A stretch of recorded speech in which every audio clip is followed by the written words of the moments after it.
आज संसद में विचित्र नजारा दिखा। जी हां, विपक्ष भी प्रदर्शन कर रहा था और एनडीए के सांसद भी प्रदर्शन कर रहे थे। आजाद भारत के इतिहास में ऐसा कभी नहीं हुआ दोस्तों। आजाद भारत के इतिहास में सत्ता पक्ष ने कभी प्रदर्शन नहीं किया। राहुल गांधी प्रधानमंत्री नरेंद्र मोदी के घर में धरना देने क्या पहुंच गए, भारतीय जनता पार्टी के सांसद, एनडीए के सांसद पहुंच गए संसद में प्रदर्शन करने, और उनके सामने खड़ा था इंडिया गठबंधन जो प्रदर्शन कर रहे थे। बंद करो, बंद करो।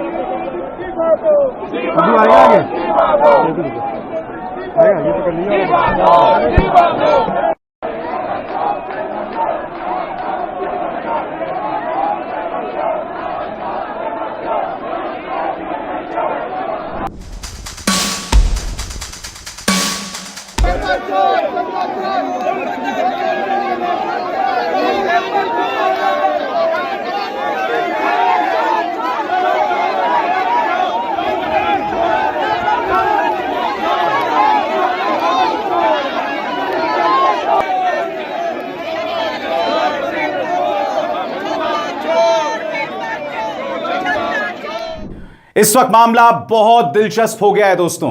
प्रधानमंत्री नरेंद्र मोदी का बयान आया है, मगर उस बयान में कहीं पर भी पुलिस ने जो जंतर मंतर पर जुल्म किया था उसका जिक्र तक नहीं है। सबसे बड़ी बात, सोनम वांगचुक का बयान, उनके बयान में नरमी देखी जा रही है। सोनम वांगचुक कह रहे हैं कि मैं उम्मीद करता हूं कि धर्मेंद्र प्रधान के इस्तीफे पर विचार किया जाएगा। यानी कि इस्तीफे की मांग से लेकर अब आप विचार पर आ गए। दूसरी तरफ उनकी पत्नी गीतांजलि एंगमो राहुल गांधी पर प्रहार कर रही हैं और उसका समर्थन आम आदमी पार्टी कर रही है। आपको समझना पड़ेगा दोस्तों, हो क्या रहा है इस वक्त। ये जो आंदोलन चल रहा है जंतर मंतर में, वो इन तमाम चेहरों से बहुत बड़ा हो गया है। सोनम वांगचुक, अभिजीत दिपके, आशुतोष रंका, इन तमाम चेहरों से यह आंदोलन बहुत बड़ा हो चुका है। आज वहां मौजूद छात्र, युवा ऑर्गेनाइजर्स से सवाल कर रहे हैं कि जब 20 जुलाई को मारपीट हो रही थी तब आप कहां थे। यह ताकत है इस आंदोलन की, यह ताकत है जेनजी की, यह ताकत है युवा की। मैं चाहूंगा दोस्तों आप उस मंजर को देखिए जब कॉकरोच जनता पार्टी के संस्थापक बैठे हुए थे और वहां सामने युवा थे और वो उनसे सवाल कर रहे थे कि आप कहां चले गए, अभिजीत दिपके ट्रक पर क्यों चढ़ गए, आप क्यों 4-4 घंटे बैठे रहे जेपी नड्डा के पास जबकि हमें पुलिस बेरहमी से मार रही थी। देखिए उस मंजर को।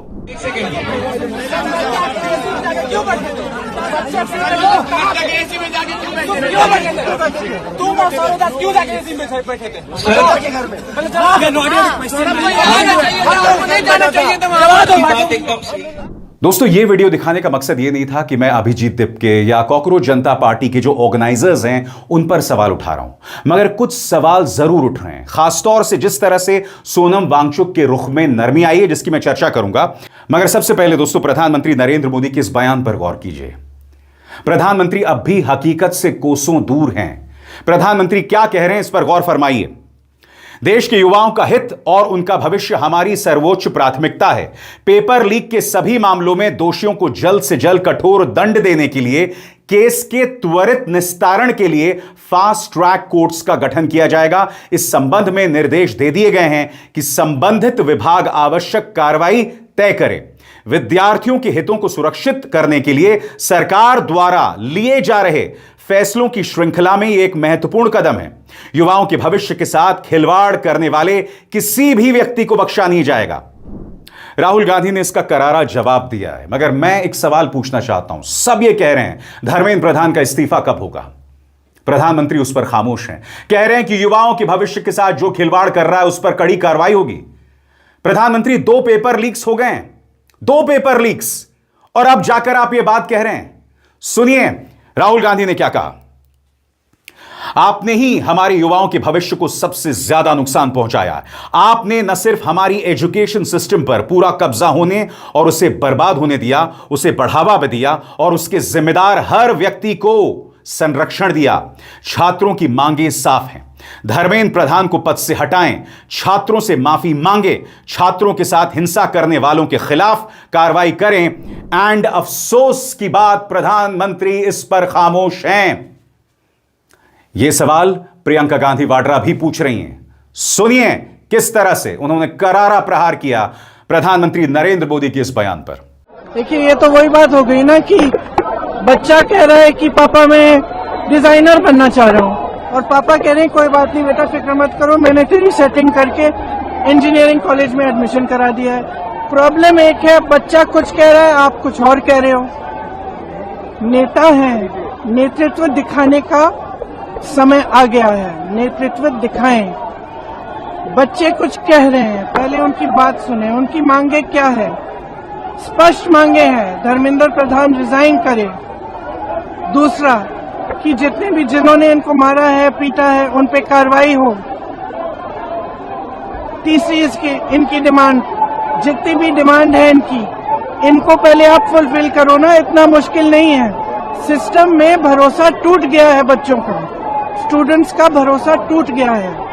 तो सिस्टम द्वारा अगर आप कोई सोल्यूशन देंगे तो बच्चा उसको एक्सेप्ट नहीं करेगा। ये सिंपल सी बात है जो सब माँ बाप जानते हैं। ये सिंपल सी बात है जो हमारे प्रधानमंत्री, हमारे नेता को जानना चाहिए। अगर उन्हें सोल्यूशन देना है, वो बच्चों की बात सुने, जो बच्चों की मांगे हैं उनको पहले पूरी करें, तभी सोल्यूशन निकलेगा।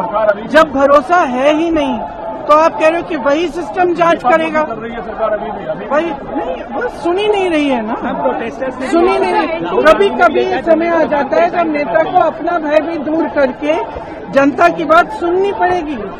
आज ये समय आ गया है, हजारों बच्चे सड़क पे हैं, हजारों बच्चे इंडिया गेट पे हैं, हजारों बच्चे पूरे देश भर में बाहर हैं, जंतर मंतर में हैं, हर जगह हैं। तो यही तो बात है, यही तो स्टूडेंट्स कह रहे हैं। देखिए, जब भरोसा टूट जाता है, अगर आपको उस भरोसे को फिर से बनाना है तो आपको उस सिस्टम से बाहर निकल के कुछ स्टेप्स लेने पड़ेंगे। क्या है वो स्टेप्स? अपने मंत्री से रेजिग्नेशन लो। क्या है वो स्टेप्स? मारपीट हुई है, ये थोड़ी है कि कल रात को आप मार रहे हो, पीट रहे हो, सुबह आप ट्वीट कर रहे हो कि हमें बच्चों की बड़ी परवाह है, तो फिर पीट क्यों रहे हो उनको? फिर लाठी क्यों चल रही है उन पे? आंसू गैस क्यों चल रहा है उन पे? भरोसा है, चिंता है, परेशानी है बच्चों के लिए, तो बुलाओ बच्चों को, बात करो उनसे। हम तो यूपी से, यूपी की सरकार चलते देख रहे हैं और भारत सरकार भी दिख रही है। अकाउंटेबिलिटी किसकी है? अकाउंटेबिलिटी किसकी है? सरकार की अकाउंटेबिलिटी थी। लगता तो ये है इनकी एबिलिटी इतनी दिखाई देती है कि जो अकाउंट भर दे वही अकाउंटेबिलिटी है इनके लिए तो।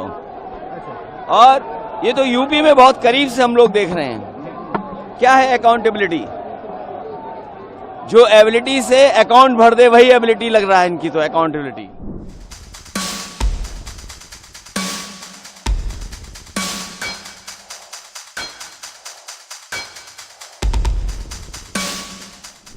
मैं कल जंतर मंतर जाके देख के आया था, कई बच्चों से मिल के आया था।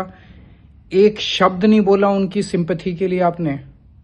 पूरी दुनिया में कुछ हो जाए आप ट्वीट करते हो, ये बच्चे आपके बच्चे नहीं हैं। थोड़ी सी दया आती है आपको इन बच्चों के लिए जिन पे इतनी बर्बरता से आपने हमला करवाया था। बच्चे कह रहे हैं कि हर साल पेपर लीक होते हैं, हर साल पेपर लीक होते हैं। आपने कोई ऐसा ऐलान नहीं किया कि क्या सिस्टमिक चेंजेस किए जाएंगे जिससे बच्चों को यह भरोसा हो सके कि अगली साल का नीट लीक नहीं होगा या अगले पेपर लीक नहीं होंगे। कोई विजन ही नहीं है सरकार का, आपका कोई विजन ही नहीं है। अगली साल भी पेपर लीक होंगे, इसी तरह से पेपर लीक होंगे, कोई चेंजेस तो कर नहीं रहे आप। अगली साल भी नीट लीक होगा, अगली साल फिर बच्चे आत्महत्या करेंगे। आज आपका ये ट्वीट जो है ये एक हारे हुए और दिशाहीन पर अहंकारी इंसान का ट्वीट दिखाई दे रहा है। और अब एक जरूरी संदेश, सच के इस सफर में मेरा साथी बनिए, मेरा चैनल ज्वाइन कीजिए और इनमें से एक विकल्प, एक ऑप्शन चुनिए। शुक्रिया। इंतजार कीजिए कॉकरोच जनता पार्टी क्या कह रही है, सोनम वांगचुक का क्या बयान है, उनकी पत्नी क्या बयान दे रही है, उसकी भी हम चर्चा करेंगे। जैसे कि मैं आपको लगातार बता रहा हूं, आज संसद में एक बहुत ही अजीब और गरीब नजारा दिखा। यहां पर विपक्ष भी प्रदर्शन कर रहा था, सत्ता पक्ष भी। इनफैक्ट भारतीय जनता पार्टी ने ऐलान कर दिया है कि देश भर में राहुल गांधी के खिलाफ आंदोलन होगा, क्योंकि वो देशद्रोही हैं, क्योंकि उन्होंने प्रधानमंत्री का अपमान किया। क्या आपने ऐसा कभी सुना है दोस्तों? अपनी जिम्मेदारी से पार्टी बचती है और इस तरह की बातें करती है। और नितिन नबीन इस देश की जनता को यह आश्वासन दिलवा रहे हैं कि देश का युवा प्रधानमंत्री के साथ है। खुद नितिन नबीन जानते हैं कि उनका यह बयान हकीकत से कोसों दूर है। सुनिए नितिन नबीन ने क्या कहा। कि राहुल गांधी जी और उनकी कुनबा कभी भी चर्चा के लिए सामने नहीं आएगा, क्योंकि उनके पुराने जो इतिहास रहे हैं, 50-60 सालों का जो उनका इतिहास रहा है, युवाओं को ठगने का, भटकाने का, आज भारतीय जनता पार्टी और एनडीए की सरकार ने युवाओं के भविष्य को एक सही दिशा दी है। आज देश भर में संस्थाएं, कोचिंग इंस्टीट्यूट, कॉलेज, सब प्रकार की संस्थाएं खुलकर पूरी तरह से युवाओं के भविष्य को दिशा देने में हम लगे हैं। आज का युवा स्टार्टअप के लिए जाना जाता है, यूनिकॉर्न के लिए जाना जाता है, आत्मनिर्भर भारत बनाने के लिए जाना जाता है। ये केवल स्टोन पेटर्स के रूप में युवाओं को देखते हैं, मगर भारत और एनडीए की सरकार और नरेंद्र मोदी का विजन है कि हम पूरी तरह से युवाओं को उनके सुनहरे भविष्य के बनाने के लिए संकल्पित हैं, और हम पूरी तरह से इस वचनबद्ध हैं कि हम युवाओं के भविष्य को सुरक्षित करेंगे। उन पर जो भी परीक्षाएं में विषय आए हैं उस पर कड़ी कार्रवाई होगी। और मैं तो मानता हूं कि आज देश का युवा प्रधानमंत्री के साथ है, देश का युवा पूरी तरह से छात्र प्रधानमंत्री के उस विजन के साथ है जिसमें विकसित भारत की कल्पना है। दूसरी तरफ मैं आपका ध्यान खींचना चाहता हूं सोनम वांगचुक के इस बयान की तरफ। गौर कीजिए, वो कहते हैं, हमारी बातचीत के दौरान आपने मुझे भरोसा दिलाया कि सरकार इन बातों पर सकारात्मक रूप से विचार करेगी। और कौन सी मांगे हैं? पेपर लीक के बाद आत्महत्या करने वाले छात्रों के परिवारों को उचित मुआवजा, और दूसरा, जवाबदेही तय करने के लिए संसद में इस मुद्दे पर गंभीर चर्चा होगी, जिसमें, गौर फरमाइए, जिसमें माननीय शिक्षा मंत्री के इस्तीफे की मांग पर भी विचार किया जाएगा। अब आप मुझे बताइए दोस्तों, यह क्या बतला रहा है कि इस मांग पर विचार किया जाएगा? क्या यह नरमी नहीं है तो क्या है? और सबसे बड़ी बात, गीतांजलि एंगमो जाती हैं कहां पर? इंडिया टुडे जाती हैं। राजदीप सरदेसाई के साथ इंटरव्यू में क्या कहती हैं वो कह रही हैं कि राहुल गांधी ने जो प्रदर्शन किया प्रधानमंत्री के निवास स्थान पर, उसमें संजीदगी की कमी थी। अगर राहुल गांधी संजीदा हैं तो वो जंतर मंतर आते। मैं आपसे एक सवाल पूछना चाहता हूं, सोनम वांगचुक ने क्या कहा था कि इस आंदोलन को जितना बढ़ाया जाए, यहां पर गीतांजलि राहुल गांधी पर क्यों हमला कर रही हैं? राहुल गांधी ने एक नया चेहरा दिया उस आंदोलन को जब वो प्रधानमंत्री के निवास स्थान पर पहुंच गए। सबसे बड़ी बात, आप सब जानते हैं उन्हें किस तरह से घसीटा गया। ये वो तस्वीर देखिए, उनकी नाक से खून निकल रहा है, पूरे स्क्रीन पर देखिए। अब आप बताइए, क्या गीतांजलि एंगमो का यह बयान सही है कि राहुल गांधी के प्रदर्शन में संजीदगी की कमी थी? कल ही राहुल गांधी ने कहा कि मैंने उन छात्रों के लिए खून बहाया। वो आम आदमी पार्टी पर पलटवार नहीं कर रहे हैं। मैं समझ नहीं पा रहा हूं कि सोनम वांगचुक का बयान कमजोर क्यों पड़ रहा है। गीतांजलि एंगमो क्यों प्रहार कर रही हैं राहुल गांधी पर, और इसे बढ़ावा कौन दे रहा है? आम आदमी पार्टी। जैसा कि आप देख सकते हैं, सौरभ भारद्वाज ने उनके इस बयान का हवाला देते हुए कहा है कि राहुल गांधी पर गीतांजलि एंगमो प्रहार कर रही हैं। याद कीजिएगा, राहुल गांधी ने जब प्रदर्शन किया था तो आम आदमी पार्टी के सभी नेता सामने आ गए थे कि मोदी और राहुल की मिली भगत है। मैं फिर आपसे पूछना चाहता हूं, क्या कभी प्रधानमंत्री मोदी और राहुल की मिली भगत हो सकती है? भाजपा का तंत्र, आरएसएस अगर सबसे ज्यादा किसी से नफरत करता है तो वो पंडित नेहरू और उसके बाद राहुल गांधी। इसलिए आतिशी और सौरभ भारद्वाज के बयान निहायत ही वाहियात हैं। मैं समझ सकता हूं कि छुट भैया राजनीति के लिए आप इस तरह के बयानात दे रहे हैं, मगर कम से कम इस आंदोलन के साथ इस तरह की नाइंसाफी तो मत कीजिए, उसका अपमान तो मत कीजिए भाई। कुछ भी बयानात देते रहना। और अब गीतांजलि एंगमो का यह बयान। आंदोलन पर फोकस रहिए, क्योंकि इस वक्त इस आंदोलन के सामने कई चुनौतियां हैं। इस आंदोलन में कई अराजक तत्वों का प्रवेश हो रहा है जो हिंसा कर सकते हैं, गोदी मीडिया पूरी तरह से लगा हुआ है यह बताने के लिए कि इस आंदोलन के लिंक्स अमेरिकी डीप स्टेट से हैं, चाइना से हैं, पाकिस्तान से हैं। इन तीनों जगह से लिंक बता दिए गए हैं साहब। रिपब्लिक में मैं देख रहा था, उन्होंने पहले बात की चाइना से लिंक की, फिर बात की अमेरिका से लिंक की। एनडीटीवी ने कहा था पाकिस्तान से लिंक है। यह चुनौती है आपके सामने। ऊपर से जो लोग इस आंदोलन में व्यवधान गतिरोध पैदा कर रहे हैं, इसलिए फोकस बना रहना चाहिए। सुनिए अभिजीत दिप्के क्या कह रहे हैं। ये बाहर से लोग भेजे जा रहे जानबूझकर प्रोटेस्ट को खराब करने के लिए।